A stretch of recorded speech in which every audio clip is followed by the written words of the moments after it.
enemies and conspire with allies. What a fucking nerd, Zoe.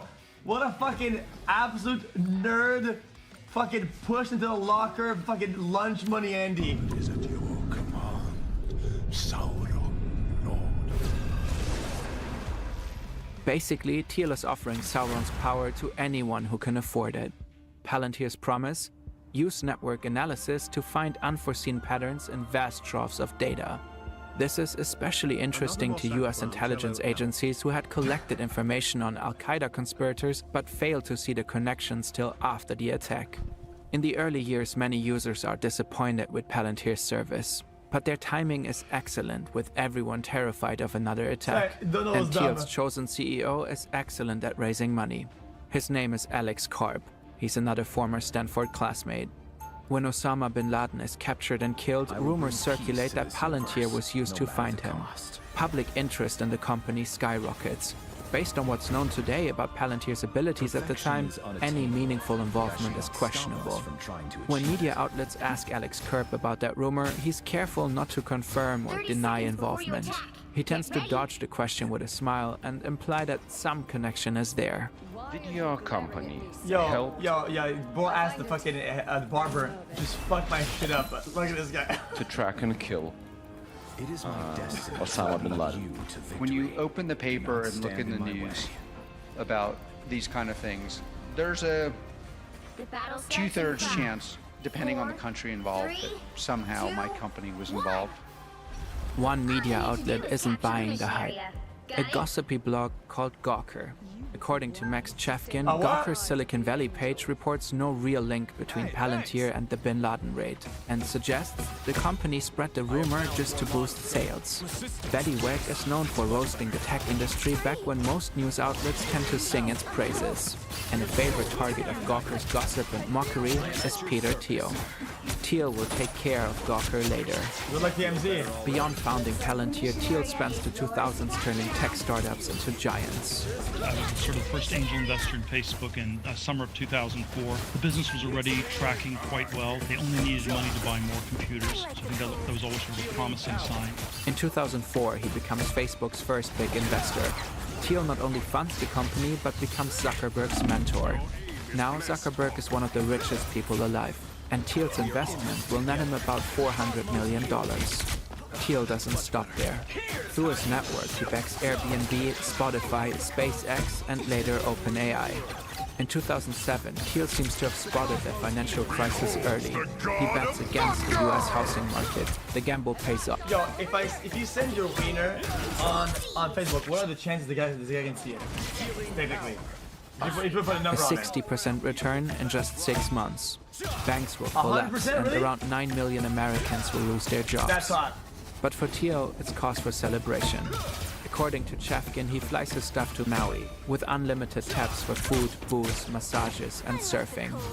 We asked Peter Thiel if this is true, but he didn't answer. But Thiel's golden run doesn't last.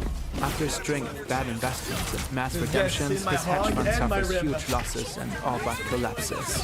By 2011, he will have lost nearly 2/3 of his clients' money. The crisis seems to make Thiel more cynical. In 2009, he writes that he still believes in libertarian principles, but no longer in democracy. I no longer believe that freedom and democracy are compatible, he declares. He argues that America has been in decline since the 1920s, when women gained the right to vote and when the Great Depression created mass unemployment. In his view, women and poor people are especially hostile to libertarian policies. Their ability to vote stands in the way of his ideal society. The essay makes waves.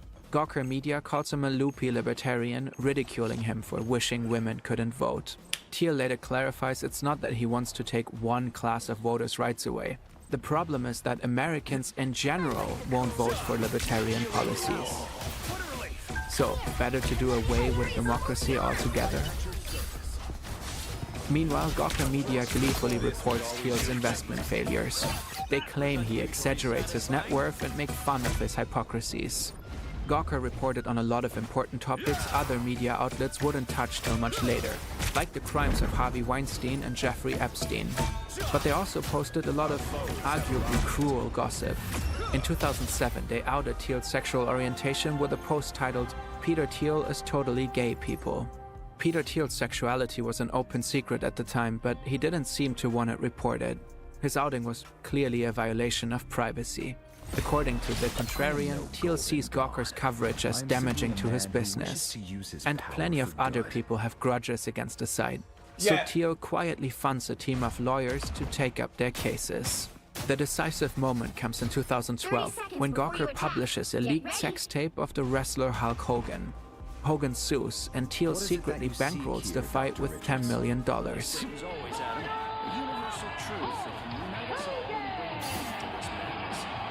The stage is set for a major courtroom battle. Hulk Hogan, former professional wrestler turned reality star, is taking on media website Gawker. Gawker is hit with just over $140 million in damages and files for bankruptcy in 2016. Gawker Media is no more, and Thiel is proud of his win, calling it the most philanthropic. Okay, but the methodology and what they do is simply a concept. You can bankrupt a company, but you cannot eradicate the concept. Did they not reborn on their ashes in one way or the other? So they pick up the reins and start again? thing he's ever done. In an interview, he compares the journalists behind the company to terrorists. The world learned that it's dangerous to mess with Peter Thiel. Reporters Without Borders called his feat a serious threat on freedom of the press. True, Chad, that was kind of like an idea bulletproof. That was like a V for Vendetta thing, no? Critics argue that this set a precedent for wealthy individuals to weaponize the courts and bury media that criticizes them. But Peter Thiel is just getting started.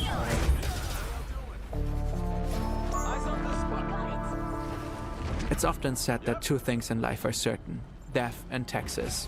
Well, Peter Thiel disagrees. Texas. What others see as inevitabilities, Thiel sees as problems to be solved. He famously funds biotech companies pursuing life extension. His hatred of taxes has him pour resources into anti-tax political actions and also seasteading, man-made island nations free from income tax and governmental regulations. A floating libertarian utopia. Brother, these get swallowed up, they erode. These are awful. These are brain dead. Dude, I'm a big fan of Dubai, but even in Dubai, a lot of these people are getting swallowed up. Like, where he can escape systems he finds oppressive. An idea he has since abandoned. He looks into other exit plans, like a bunker in New Zealand, which he also later drops, and the chance for humanity to reach Mars. This becomes Peter Thiel's pattern, seeking escape.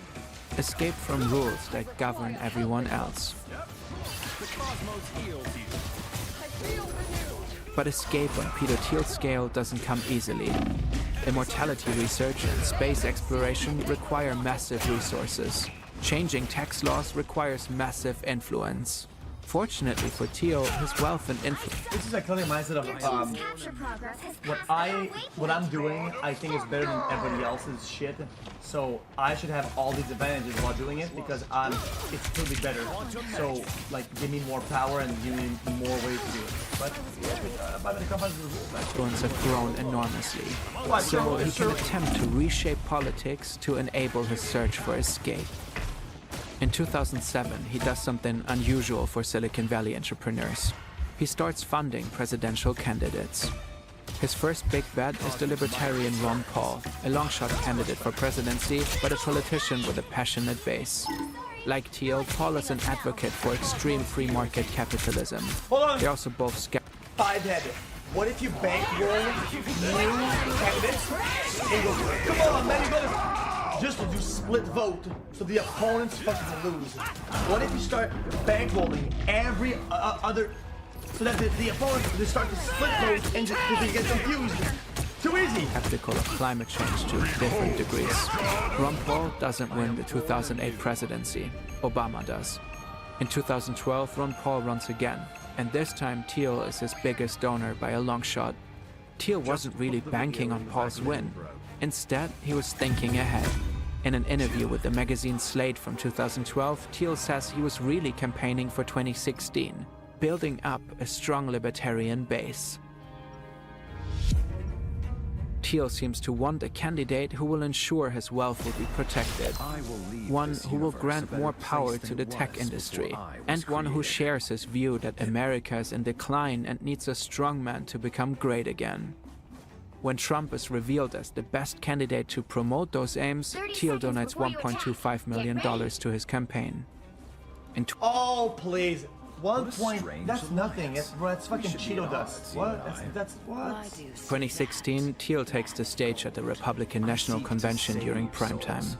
Tonight, I urge all of my fellow Americans to stand up and vote for Donald Trump. Thiel campaigns for Trump as if his views represented Silicon Valley. But at the time, Trump is deeply unpopular in tech.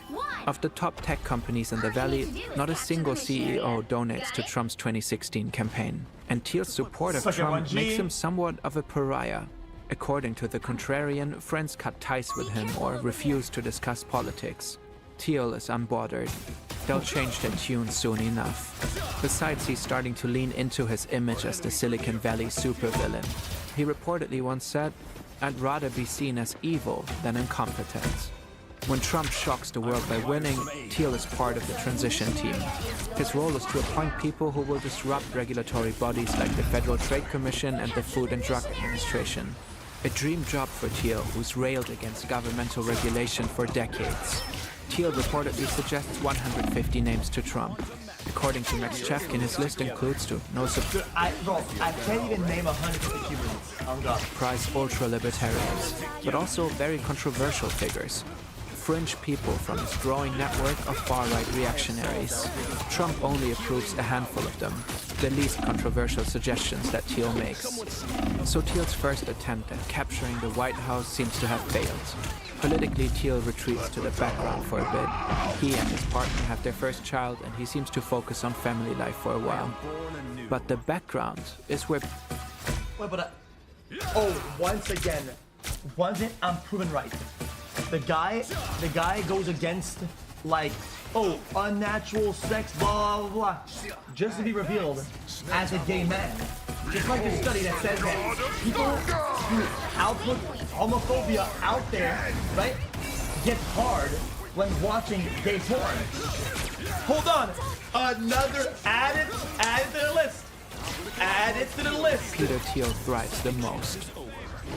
Outside of politics, Thiel's businesses are skyrocketing, especially Palantir. During COVID, Palantir wins government contracts to analyze pandemic data, tracking infections and vaccines.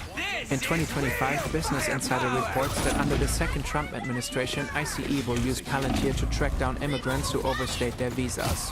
Palantir's involvement has only intensified under Trump and has been instrumental for over a decade.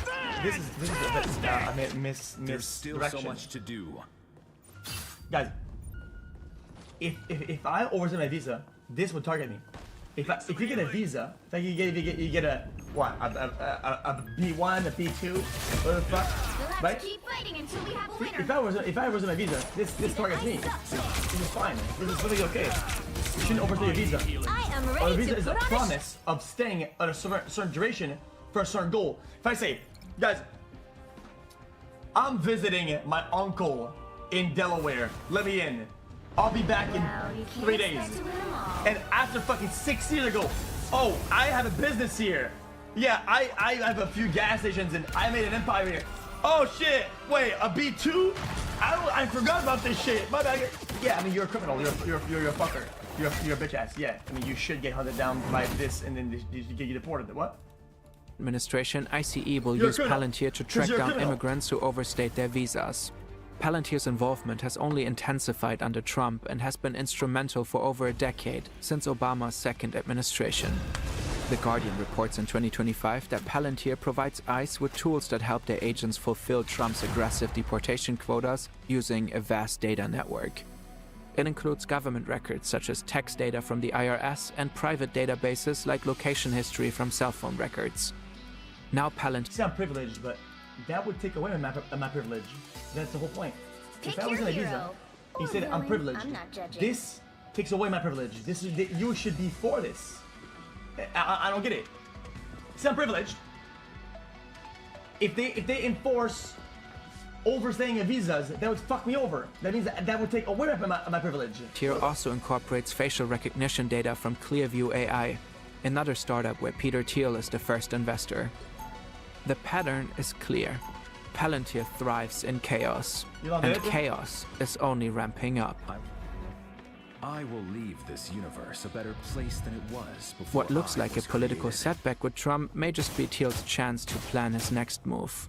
Thiel won't back Trump's second campaign, but he will build up another politician. We're effectively run in this country via the Democrats, via our corporate oligarchs, by a bunch of childless cat ladies who are miserable at their own lives and the choices that they've made.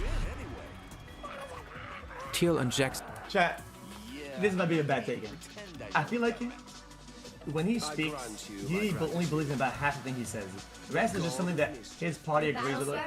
It seems like a bit like a puppet Andy. It's what it is. It's just that is just my personal read on another human. This isn't this is not my political eyes, it's my human eyes. This is what I see in him. I see a guy who says half the thing he says, he believes it. The rest is things that his party says, that is whatever, and he doesn't have the heart to carry it out in a way that convinces me. J.D. Vance's primary campaign with $15 million. Vance is now Vice President of the United States. Thiel and Vance's relationship didn't come out of nowhere. Vance worked at one of Thiel's companies, and Thiel became his mentor, as Vance himself says. And it was also Thiel who brought J.D. Vance and Donald Trump together. After Trump is elected as president again in 2024, several members of the tech elite rally behind him. Wait, guys, hold on. The Buffalo gate, the gay reveal. I'm seeing a possible thing here. There's Elon Musk, who's against Trump in 2016 and becomes his most visible supporter in 2024. There's Mark Zuckerberg, who abolishes fact-checkers at Meta less than 2 weeks before Trump takes office.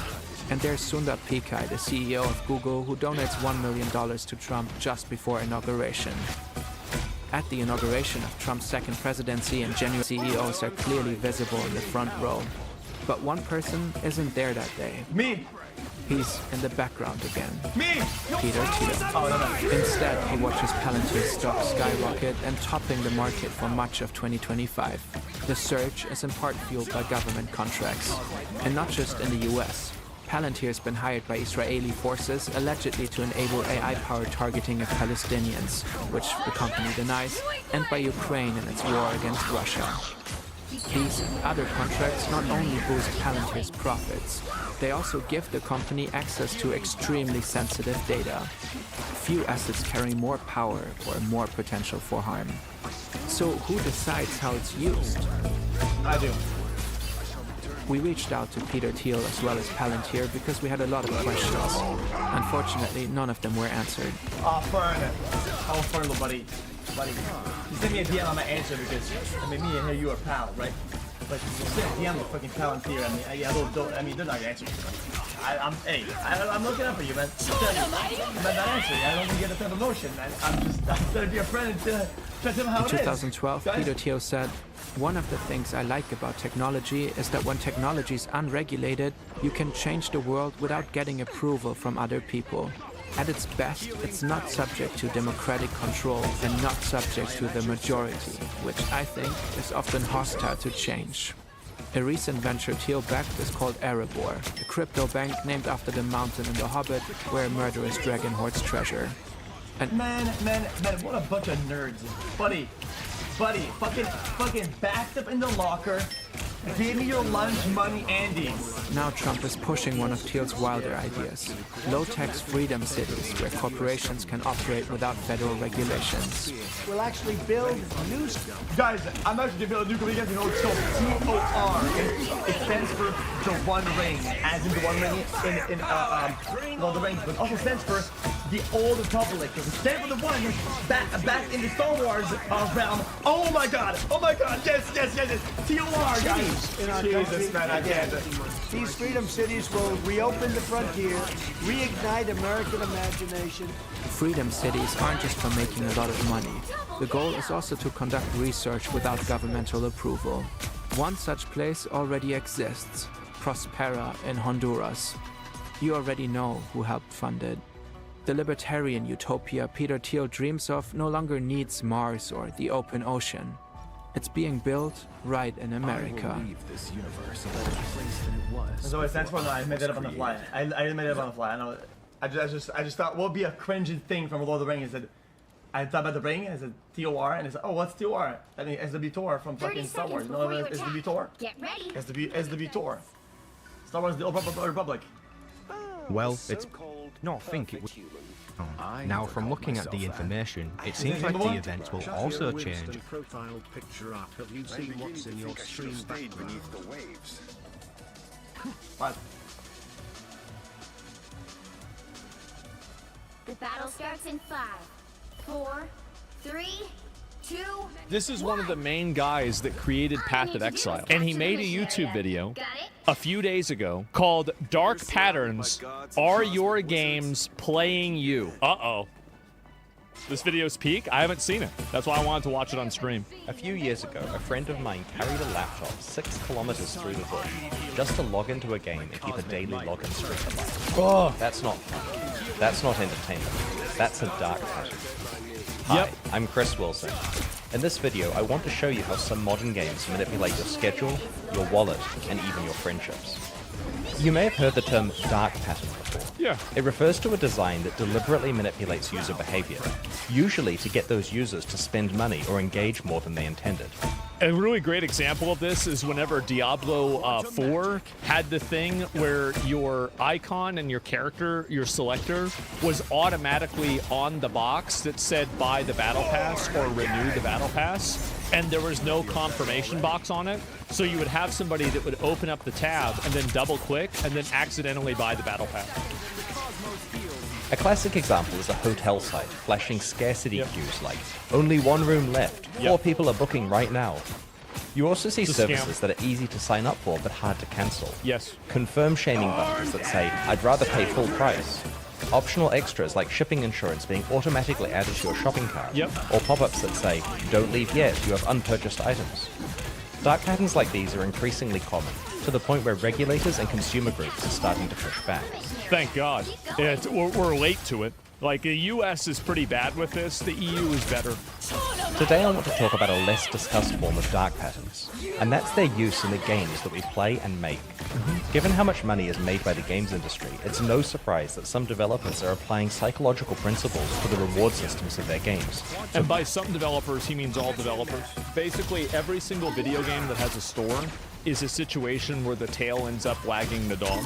There are exceptions, but this is a general rule, where as soon as a video game introduces a store, and this is especially true whenever the store has pay-to-win items, the game itself then becomes a apparatus that is a funnel into the store. Manipulate players into engaging more. In this video, I'm not talking about gameplay systems that are intentionally addictive or immersive. That's part of the entertainment you signed up for. Yeah, sure. I'm talking about the meta systems. Monetization tricks, retention loops, psychological hooks, and UI traps that manipulate you outside of the actual gameplay. Another way to look at this is, if a developer focuses on making a game as compelling as it possibly can be, and it ends up really fun, interesting, and makes players want to play it again and again, then that developer won't need to rely on manipulative psychological tricks to artificially improve their metrics. But that's hard to do. Enough preamble. Let's get into some dark patterns. So, like with non-game products, user interface dark patterns are common. For example, some mobile games ask you to rate them out of 5 stars. If you pick 5, you're sent straight to the App Store to leave a review. Anything less sends you to a developer feedback form instead. This quietly biases actual reviews towards higher ratings by making lower scoring reviews harder to leave. Another example of a user interface dark It's just like this, it's so slimy, isn't it? It's so manipulative and so slimy. Pattern is a game that allows you to spend real money to level up gems that can be socketed into your gear. Say it because you work in the industry and you had a game that was competing against it. Everybody knows you're talking about Diablo, but you don't want to say it. But players might find that once they have completely maxed out a gem at great expense, more sockets appear, requiring them to spend more money than they initially intended to completely max out their character. Yeah. This moving of the goalposts could potentially manipulate players into thinking they were going to complete their character for one price when it actually costs a lot more. Exactly, and then you have the sunk cost fallacy that allows them to spend even more money. They may not have committed to spending as much if they knew that from the start. Dark patterns in games extend far beyond just deceptive user interfaces, though. They're typically categorized as temporal, social, psychological, and monetary dark patterns. I've put some links to some of my references that have comprehensive lists in the video description, but I'll go through a few of the major ones with you right now. Before we get started, I should note that pretty much any mechanism that tries to manipulate a change in user behavior is considered a dark pattern in games, but the severity varies a lot. Some of them are much more mild than others, and a lot of different opinions about which of them are harmless and which are going too far. I'll weigh in with my personal feelings about this later in the video. Many live service games have daily login rewards. In behavioral psychology... Do you know why they have daily login rewards? It's because they want you to keep logging in and continue playing the game. That's it. There is no benefit to the player to have a daily login reward. Elden Ring doesn't need daily login rewards. Baldur's Gate 3 doesn't have daily login rewards. And to be fair, Monster Hunter World had daily login rewards. So there are great games that have them, but I think that they are just pointless, annoying retention mechanisms that don't really add anything positive to the game. Like, I don't like them. I don't think that they're fun. When an action is followed by a reward, your brain learns to repeat it. Ooh. Every day that you log in and receive this reward, you'll get a hit of dopamine, building a habit over time. Players who are conditioned to logging in every day do it not because they're excited to play, but because it feels like brushing their teeth, just something they have to do. I did this for 15 years with WoW. Where I would get on my computer, and I would just instinctively log into the game, and I would log in and then immediately just like go do something else on the internet. But it just felt like the right thing to do to log in. Some games have login streaks. This is where the rewards escalate for each sequential day you log in. When you break the streak, your rewards reset back down to the minimum level. Now, humans have a strong... You gotta keep the hamster on the treadmill, okay? ...sense of loss aversion, where losses feel roughly twice as bad as gains feel good. And hence players will go significantly out of their way to avoid breaking these streaks. As I mentioned before, I have a friend who was on an off-the-grid camping trip and had to walk 6 kilometers with his laptop and a 3G modem so he could keep a login streak going in some random game he was playing. There are even games out there that let you pay real money to restore a broken streak.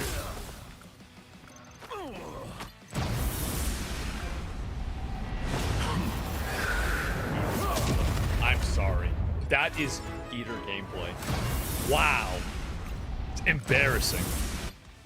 In addition to daily login bonuses, many games have daily tasks or challenges which reset every 24 hours. Players feel obliged to complete these so that the easy rewards don't go to waste. They don't want to miss out on cheap progress that everyone else is getting. Exactly. You feel like you're getting Some behind. games rely on dark patterns rooted in social obligation to manipulate you into behaving differently. That's right. For example, it's common for mobile base builder games to have guilds or clans where daily participation, like doing quests or my Clash of Clans clan is amazing, by the way. It's phenomenal. Only the best people are in my clan. donating resources is important for your guild to succeed. But the other clans besides mine are bad. If you don't log This in is each day and true. perform these actions, you let your friends down, which causes guilt Cock? and social pressure That's what for you they to be call it. active daily. This dark pattern can exploit and strain our friendships, especially when the game is tuned to make daily participation essentially mandatory. Yes. Other games feature gifting between players, where reciprocation of gifts is rewarded with extra bonuses. This taps into reciprocity pressure to cause you to feel the need to log in daily and return gifts to people. Yep. Some games have refer a friend bonuses, or even outright pyramid Like schemes, Warcraft. where you make faster progress if you have recruited an extensive network of friends to join the game and play with you. I cannot imagine playing a game like that. That's crazy. Time-gated tasks, or playing by appointment, Actually, are when I say that, but literally everything he said applies to the Recruiter Friend program in World of Warcraft, because you would level fast with the person that you recruited. game tells you have to come back at a specific time or face consequences. Popularized by farming Yeah. games where your crops would wither and die if not harvested at the right time, the game forces control of your schedule, sometimes making you wake up in the middle of the night to click buttons or lose your investment. See, like, you know, whenever I stopped doing this, 8 years old, when my Tamagotchi pet died. It was like such a crazy thing for me, right? Is that I was doing this Tamagotchi pet, and I had my mom taking care of it while I was in class and school, and then I came home and I checked on it and it was dead. Mom said, "Yeah, I did everything I could, but it's dead." And I was like, never again. Never again. I realized, okay, this is bullshit. I wasted all my time. I'm never doing it again. And I never really did. Like, there were things that I would log into for Warcraft very regularly, but I never really felt compelled to at all. Contemporary mobile games often have timers and energy mechanics, where your ability to progress the game is blocked until you come back when these resources have regenerated. That's true. While this is less harsh than your crop... The majority of them, and by the majority I mean like 98% of them have this. ...being completely lost, you'll feel pressure to come back at exactly the right time to maximize your rate of progress. Yeah, and it's especially annoying whenever you have times where it's on an 18-hour timer, and the energy replenishes at that rate, and you don't have rested experience and rested energy. Like, Honkai Star Rail has a really generous rested experience thing. Like, Wuthering Waves, I think, has a much less generous rested experience thing, or rested energy thing. And I think this should become, again, another commonality with games like this. When you're not the one deciding when you play the game, but instead having the game decide for you, it's worth questioning your entire relationship with that game. Exactly. Some live service games create artificial scarcity for their store items. As entirely digital purchases, there's no physical requirement to limit the number of people who can purchase something, but doing so often causes it to sell much faster due to players fearing they're going to miss out. This pattern is similar to the one employed in gacha games, where they often have certain characters available for purchase. Speaking of that, there's this really fancy horse in that Where Winds Meet game, and I really want it, but it's on the store and it's going to go away, so I have to spend $300 to get it before it goes away, or then I won't have it. Yeah, actually reminds me, I'm glad he mentioned this, because I forgot about the horse. It's got, it's really cool. You guys, I'll show you guys later on. Really, really cool. Only occasionally, causing a frenzy of activity when they are. Not only does this cause more sales, but it conditions players to check in with the game daily to see if the character they want is available for sale. Yep. There are a variety of dark patterns related to premium currency in games. Developers... Premium currency in itself is almost a dark pattern. Like, everything related to it is manipulative and, against your best interest. Can design their premium currency packs to be slightly too small to buy the most desirable items, requiring players to purchase more premium currency at once than they plan to. Oops. Developers can pick arbitrary exchange rates for their premium currency, so that players can't really understand